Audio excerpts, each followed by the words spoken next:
এটা হচ্ছে ভাঙড়ের উত্তর কাশীপুর এলাকা। এখানে আই লাভ মোহাম্মদ সাল্লাল্লাহু আলাইহি ওয়াসাল্লাম একটা ব্যানার লাগানো ছিল ঠিক এই জায়গাটায়, দেখতে পাচ্ছেন এই যে গাছ লাগানো আছে সেখানে। এখানকার এলাকার লোকজনের অভিযোগ যে পুলিশ রাত 12টার সময় এসে একজনকে তুলে ডেকে নিয়ে রাত 1টা-1:30টার সময় এসে পুলিশ ডেকে নিয়ে কিন্তু সেই আই লাভ মোহাম্মদ লেখা যে ব্যানার ছিল সেই ব্যানার কিন্তু তুলে নিয়ে খুলতে বাধ্য করেছে বলে এখানকার লোকজন অভিযোগ করছেন। এবং আজকে এখানকার পাড়ার লোকজন, তাই গ্রামের লোকজন তারা এক জায়গা হয়েছে বলে। তো কি হয়েছিল আমি একটু জিজ্ঞাসা করার চেষ্টা করব, কেন পুলিশ খুলে নিয়েছিল। কালকে আমরা ব্যানারটা লাগিয়েছিলাম দুপুরবেলা, ঠিক আছে।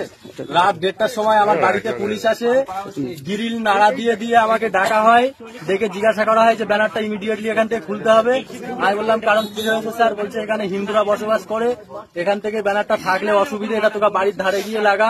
আমরা এটাও বলেছি যে আমরা ঘোষপুকুর ধারে লাগাবো। পুলিশ আমাদেরকে বলেছে যে আমাদের কাছ থেকে পারমিশন নিয়ে তারপর লাগাতে হবে। মানে ব্যানার লাগাতে গেলে পারমিশন নিতে হবে। এখানে তো হিন্দু মুসলিম সব একসাথে বসবাস করে। এটাও বলেছে যে তোরা এখানকার স্থানীয় কিনা, তোরা এখানে কটা ঘর বাস করিস, তোদের টাইটেল কি, হ্যাঁ সমস্ত আর কি পুলিশরা আমাদেরকে এরকম প্রশ্ন করেছে। কটার সময় এসেছিল? তখন রাত 1:30 বাজে আমার বাড়িতে পুলিশ যায়, গিয়ে গ্রিল নাড়া দিয়ে আমাকে ডাকা হয়। আমি বাইরে আসি, কেউ ছিল না। আমি ফোন করেছিলাম আমার পাড়ার ছেলেদের কাছে, কেউ ফোন রিসিভ করিনি, যার কারণে আমি একা খুলতে বাধ্য হয়েছিলাম ব্যানারটা, ঠিক আছে। কি নাম তোমার? আমার নাম সাবির ধুকরে।